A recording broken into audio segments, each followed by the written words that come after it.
Hello दोस्तों, आप सभी का स्वागत है हमारे चैनल मैथ्स मसाला में। और आज हम क्लास 9th का पार्ट 3 लेके आए हैं एक्सरसाइज 1.3 का। तो आइए स्टार्ट करते हैं क्वेश्चन नंबर 6 से। तो छठवां क्वेश्चन है, कहता है P बटा Q के रूप में जहाँ की शून्य Q का मान शून्य नहीं होगा कि परिमेय संख्याओं के अनेक उदाहरण लीजिए जहाँ P और Q पूर्णांक हैं। यानी कि P और Q क्या होगा, कोई पूर्णांक होगा जिनका एक के अतिरिक्त अन्य कोई उभयनिष्ठ गुणनखंड नहीं है और जिसका शांत दशमलव निरूपण प्रसार है। यानी कि ये शांत दशमलव होगा। क्या आप यह अनुमान लगा सकते हैं कि Q को कौन सा गुण अवश्य संतुष्ट करना चाहिए? तो ये आपका हो गया क्वेश्चन। इसको मैं आपको सिंपल भाषा में समझा देता हूँ। क्वेश्चन कहता है कि आपको P बटा Q के रूप में लिखना है और Q का मान शून्य नहीं होगा और इसका जो उभयनिष्ठ गुणनखंड है वो 1 होगा। उसके बाद कहता है कि ये शांत दशमलव भी होना चाहिए, ये शांत दशमलव होना चाहिए। तो कैसे आपको पता? तो और फिर कहता है कि Q का मान, ऐसा कौन सा मान है जिसपे Q को हम रखेंगे तो वो सदैव शांत दशमलव आएगा। तो चलिए इसको पहले हम समझते हैं, सवाल को भी हल करेंगे और देखते रहेंगे। देखिए Q का मान हमेशा 2 गुणे 5 के रूप में होगा। 2 गुणे 5 के रूप का मतलब 2 की संख्या का गुणनखंड होगा या तो 5 की संख्या का गुणनखंड होगा। जैसे 2 का घात 2 हो सकता है, 5 का घात 2 या हो सकता है, या तो 2 का घात 3 हो जाए और 5 का घात 1 हो जाए। तो यदि ऐसा कुछ होता है, या आप इसको ऐसा भी हो सकता है कि 2 का ही घात 4 हो और गुणे 5 का घात कुछ ना हो, यानी कि 0 हो, तो भी ये संख्या क्या होगा, शांत दशमलव होगा। अच्छा, 5 के मान का अब मैंने बताया, ऐसा भी हो सकता है कि 2 का घात 0 हो, गुणे 5 का घात 2 हो, तो ये भी आपका क्या होगा, शांत दशमलव होगा। यानी कि अब आपको मैं थोड़ा और डिटेल में समझा देता हूँ। इसका मान कितना आएगा, 2 का घात 2 यानी कि 2 दूनी 4 गुणे 5 का घात 2 यानी कि 5 पचे 25, 25 चौका 100 होता है। तो अगर Q का मान 100 आया तो ये क्या होगा, शांत दशमलव होगा। इसका मान निकाल लेते हैं ऊपर, 2 का घात 3 बार, तो यानी कि 2 दूनी 4, 4 दूनी 8, 8 पंची कितना होता है, 40 होता है।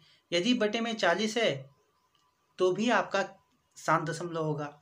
2 का घात गुणे 4, 5 का घात 0, नीचे देखते हैं तो 2 का घात 4 यानी कि 2 दूनी 4, 4 दूनी 8, 8 दूनी 16 और 5 के घात 0 है, मतलब इसका 1 होगा।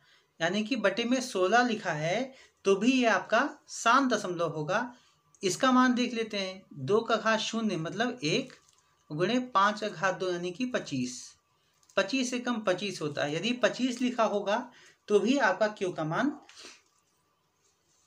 25 होगा और ये जो दशमलव है ये क्या होगा, शांत दशमलव होगा। तो ये तो आप समझ गए होंगे कि Q का मान।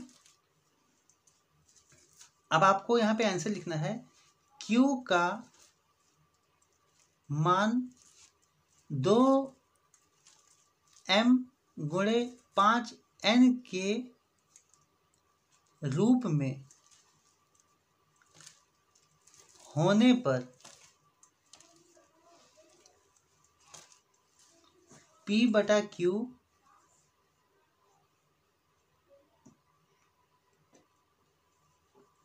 Q सदैव शांत दशमलव होगा। अब इसी के ऊपर हम उदाहरण ले लेते हैं, वही आपका आंसर भी हो जाएगा। जैसे 2/5, अब बटा 5 है यहाँ पे, तो ये 5 क्या है। अब आप कहेंगे यहाँ पे 2 नहीं है, तो 2 का घात यहाँ पे 0 है। आप यहाँ पे 2 का घात 0 लगा सकते हैं, और नहीं भी लगाएंगे तो भी 2 का घात 0 यहाँ पे लिया जाएगा। दूसरा उदाहरण 35/32। अब ये क्या हो जाएगा, 32, ये 32 जो है ये आपका 2 का घात यहाँ पे है, यहाँ पे 5 का मान नहीं है। अच्छा, उसके बाद 11/25, 5×25 होता है, तो ये भी आपका 7 दशमलव होगा। उसके बाद 1/2, बहुत ही छोटा, बहुत ही आसान सा एग्जाम्पल, 1/2। यहाँ पे जो 2 है ये भी यहाँ पे इस नियम को पालन कर रहा है कि 2 का घात यहाँ पे 1 है, लेकिन 5 का घात कितना है, 0 है यहाँ पे, तो उसका भी मान 1/2 ही आएगा। ऐसे बहुत सारे उदाहरण हैं जो आप लेके चल सकते हैं। यही आपका हो जाएगा आंसर।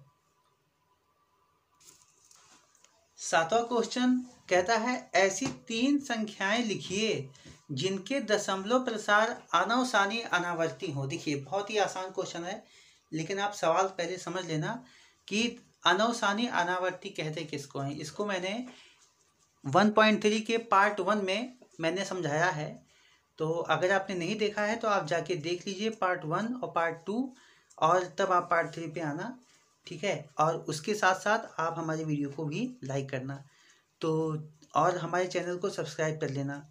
तो ठीक है, चलते हैं इसके आंसर की तरफ। हमको 3 संख्या लिखनी है जो अनवसानी अनावर्ती हो। अनवसानी अनावर्ती का मतलब होता है कि संख्या अशांत होगा, यानी कि शांत नहीं होगा, और वो संख्या बार बार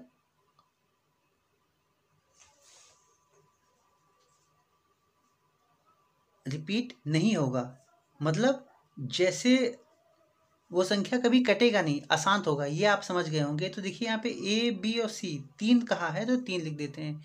कोई भी संख्या आप अपने मन से लिख सकते हो, जैसे 0.01, 001, 0001, 00001 डैश डैश डैश डैश, ऐसे ही ये संख्या बढ़ती जाएगी। ये संख्या रिपीट भी नहीं होगा और ये संख्या कभी ख़त्म भी नहीं होगा।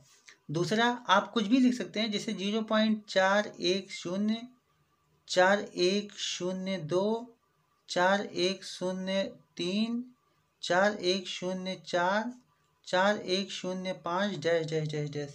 ये संख्या कभी भी ख़त्म नहीं होगा और ये रिपीट भी नहीं हो रहा है। आप ध्यान से देखिए, 410, फिर 4102 आ गया, फिर 4103 आ गया है, फिर 4104, फिर 4105। तो ऐसे ये संख्या कभी रिपीट नहीं होता है और ये संख्या क्या होता है, अनवसानी अनावर्ती होता है, यानी कि नॉन टर्मिनेटिंग नॉन रिकरिंग होता है।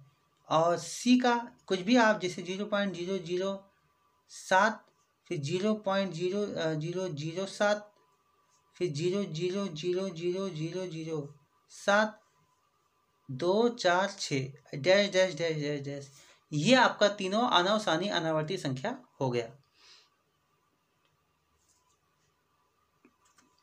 8वां क्वेश्चन, परिमेय संख्या 5/7 और 9/11 के बीच के 3 अलग अलग अपरिमेय संख्याएं ज्ञात कीजिए। यहाँ पे दिया गया है परिमेय संख्या और हमको निकालना है 3 अलग अलग अपरिमेय संख्या।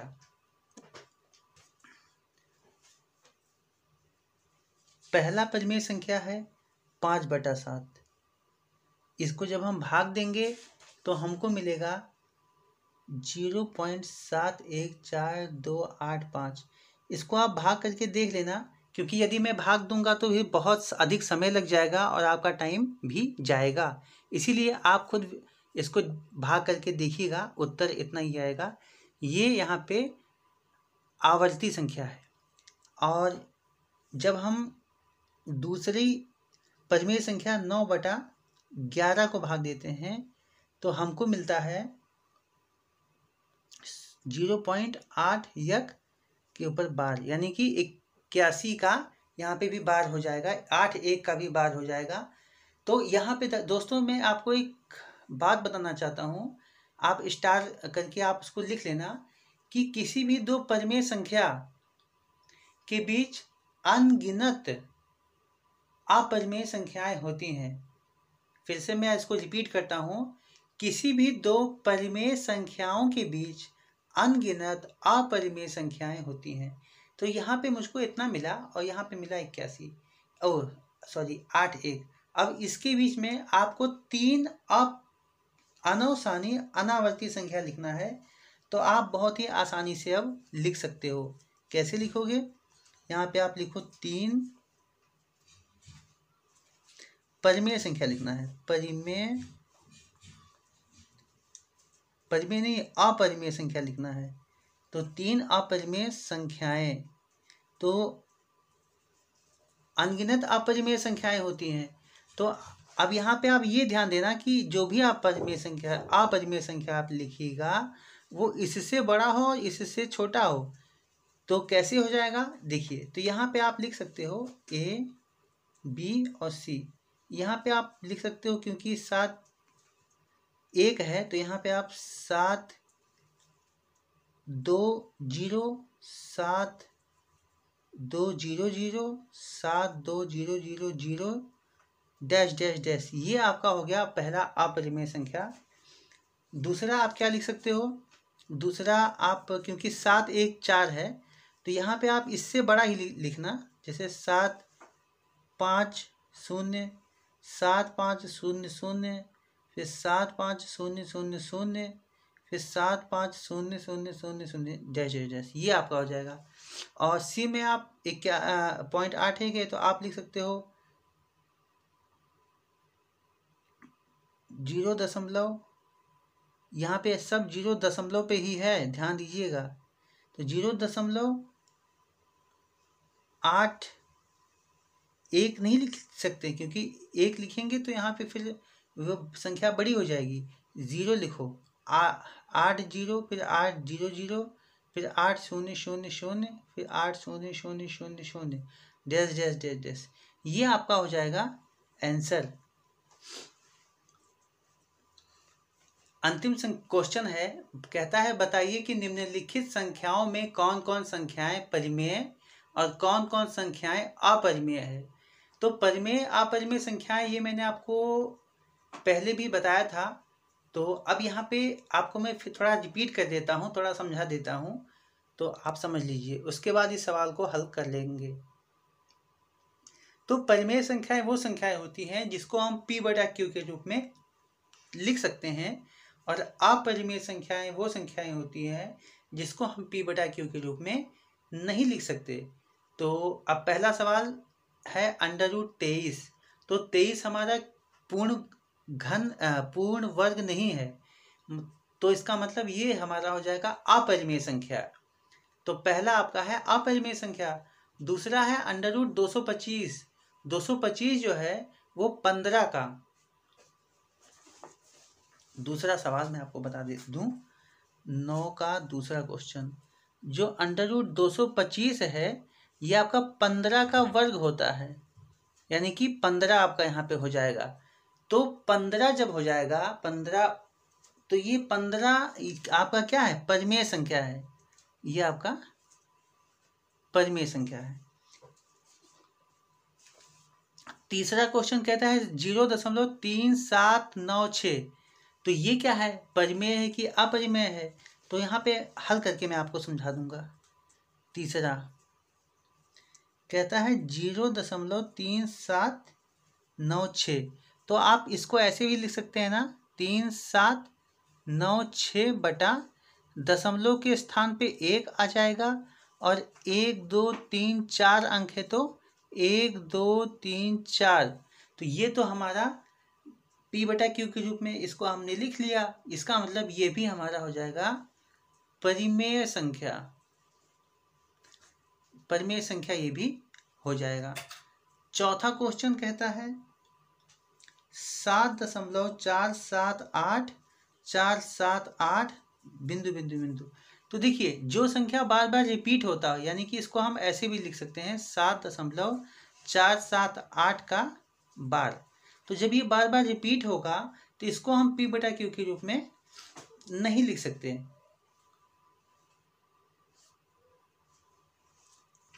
आप बताइए।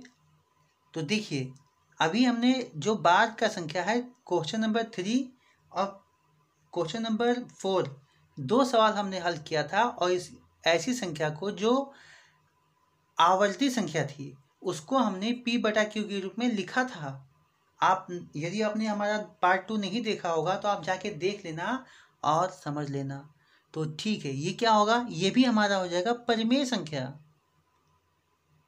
परिमेय संख्या, अब ये परिमेय संख्या क्यों हुआ, यदि आप क्वेश्चन नंबर तीसरा और चौथा देखे होंगे, क्योंकि वहाँ पर भी ऐसा ही अंक यानी कि जो आवर्त संख्या है उसको p बटा q के रूप में लिखा गया है, तो ये संख्या भी परिमेय संख्या होगी।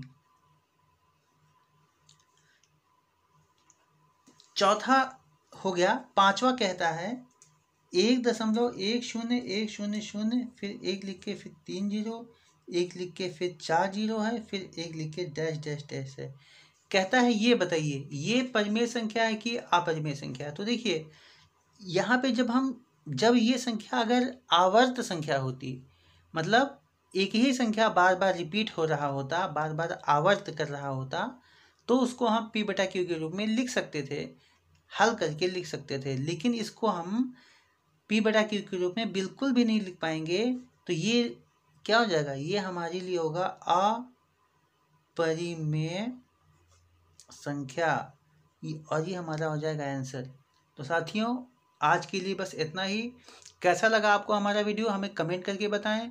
हमारी वीडियो को यदि अच्छा लगा हो तो इसे लाइक करें और अधिक से अधिक शेयर करें। हमारे चैनल मैथ्स मसाला को सब्सक्राइब करें। क्लास 9 की पूरी तैयारी आपकी कराई जाएगी अच्छी तरीके से। तो साथियों बस आज के लिए इतना ही, धन्यवाद।